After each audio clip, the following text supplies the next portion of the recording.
Buenas tardes. En el día de hoy hablaremos sobre conciliación en materia penal.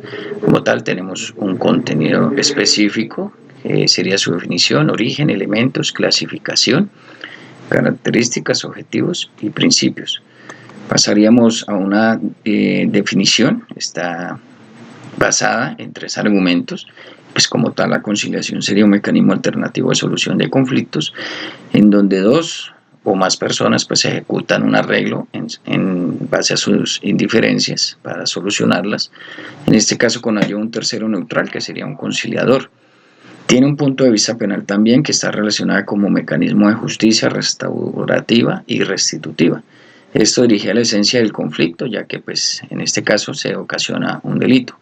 Y se puede decir que también es una forma alternativa de resolver conflictos en las materias que se pueden transigir y desistir. Estas expresamente autorizadas por la ley pueden ser de carácter civil, penal, laboral o de familia. Pasaríamos como tal a su origen. Sabemos que los mecanismos alternativos de solución de conflictos pues se clasifican de acuerdo a su composición. Están los autocompositivos y heterocompositivos, que en este caso los autocompositivos es donde las partes resuelven voluntariamente sus diferencias a través de la misma conciliación. Eso lo podemos apreciar en la imagen, pues de donde radica su origen. Pasaríamos a los elementos. Hay 3 elementos de la conciliación. Sería el elemento objetivo, que se refiere a aquello sobre que recaen los derechos. Puede entenderse como el contenido del derecho o como el bien material, ¿sí? En la conciliación el objeto está dado por el conflicto específico que se busca solucionar. Un ejemplo, dos vecinos, digamos, tienen un conflicto porque uno le ocasionó el daño a otro, digamos, de una ventana. Entonces, el objeto del conflicto es la reparación del daño a la ventana. Por otra parte, tendríamos que, pues, en este asunto sería patrimonial y transigible. Si ya, digamos, en este caso se miraría desde un punto de vista penal, pues el daño se trata de un delito querellable, como daño en bien ajeno, que también podría ser objeto de conciliación penal. En el elemento subjetivo tenemos que pues en la conciliación penal se refiere a las personas que participan en el trámite, es decir, el querellante y el querellado. Digamos que si se logra un acuerdo, el acta se envía a la Fiscalía para detener la apertura del proceso penal. Pero si en este caso no hay ningún acuerdo, por ese motivo la Fiscalía continúa con la imputación y sigue el proceso. Podemos colocar un ejemplo que Pepita denuncia a Juan por daño en bien ajeno, que es un delito en este caso querellable. Pepita sería la querellante y Juan el querellado. Entonces, como ya habíamos mencionado, la Fiscalía lo cita a una conciliación preprocesal. Por último, tendríamos como tal el elemento metodológico, que pues se refiere a la forma en que se realiza la conciliación. Puede ser en equidad o en derecho, y judicial o extrajudicial. Podríamos hablar de un ejemplo. Digamos que Pedro denuncia a Luis por lesiones personales leves, que es un delito querellable. Aquí pues antes de que la Fiscalía haga la imputación, ambos acuden a conciliación preprocesal en derecho.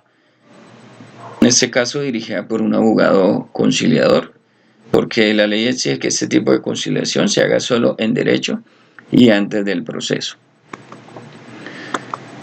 Pasaríamos a su clasificación judicial, que sería judicial y extrajudicial. Tenemos que la conciliación judicial en el sistema penal acusatorio, la conciliación se realiza a través del juez de conocimientos, que es procesal, en los casos de reparación integral con posterioridad a la emisión del fallo que declara la responsabilidad penal del acusado. Miraríamos un ejemplo, digamos, Carlos fue declarado responsable penal por el delito de hurto simple, ¿sí? Pero aún no se ha realizado la audiencia de individualización de la pena. Después del fallo, la víctima, por ejemplo, Ana, solicita al juez de conocimiento una conciliación judicial para lograr una reparación integral. Esto se haría todo pues, en una audiencia de conciliación ante el juez.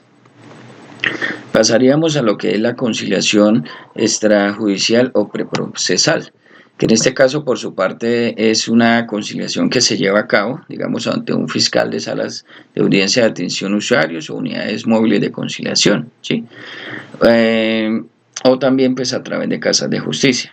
También se puede llevar a cabo ante un centro de conciliación de particulares o de entidades públicas, ante servidores públicos administrativos autorizados legalmente por ello, ante un conciliador de equidad en los delitos querellables, siempre y cuando no esté expresamente prohibido. En resumiendo, los delitos conciliables son todos aquellos querellables, es decir, que solamente pueden ser denunciados ante la jurisdicción penal por la víctima u otra persona legalmente autorizada para ello.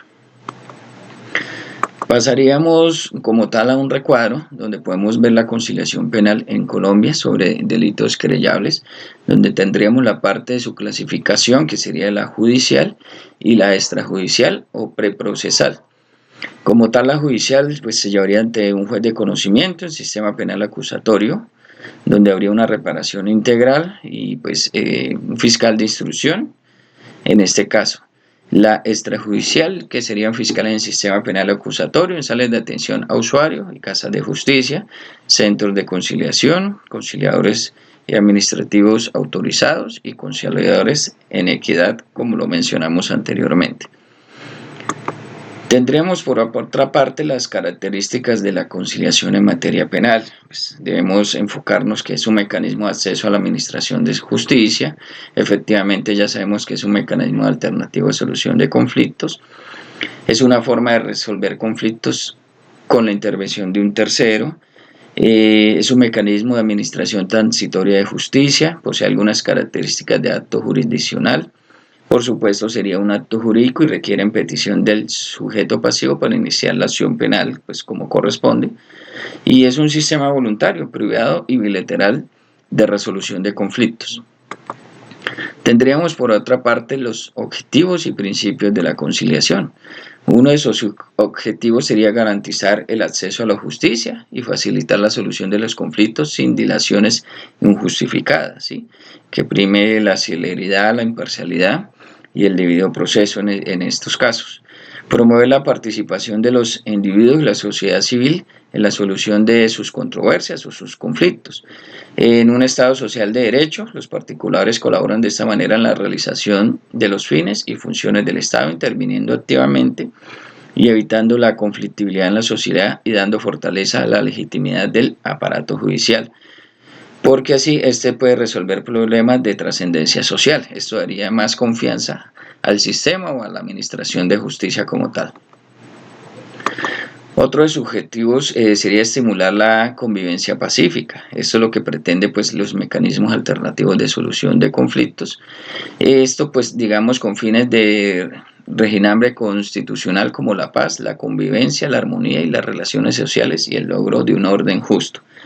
Por supuesto, de descongestionar los despachos judiciales, asegurando la eficiencia y eficacia de la administración de justicia. Esto pues facilitando su labor de resolución sin dilaciones y oportunamente los procesos para aquellos delitos.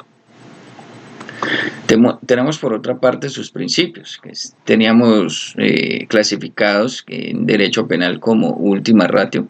Sí, la implementación de la conciliación, aunque lógicamente tiene que descongestionar el aparato de justicia, pues debe estar a la mira de un propósito fundamental, y que es el derecho penal, y por ende la pena contemplada por el legislador como consecuencia del hecho punible es alternativa única a la que se debe acudir el Estado para solucionar este tipo de conflictos.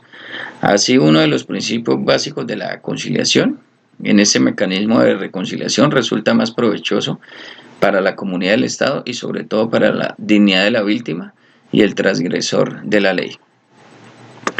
Tendríamos por otra parte la participación de la víctima, que es fundamental, como ya hemos desarrollado anteriormente, pues se enfoca en la justicia restaurativa, que busca la departición a la víctima, pues aquella la más adecuada para proveer cuál es la mejor manera de ser resarcida.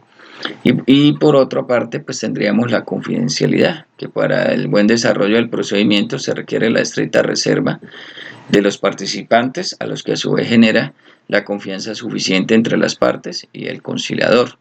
Esto como parte del proceso de comunicación requerido para el intercambio de opciones, sentimientos y la proposición de soluciones y acuerdos al conflicto como tal.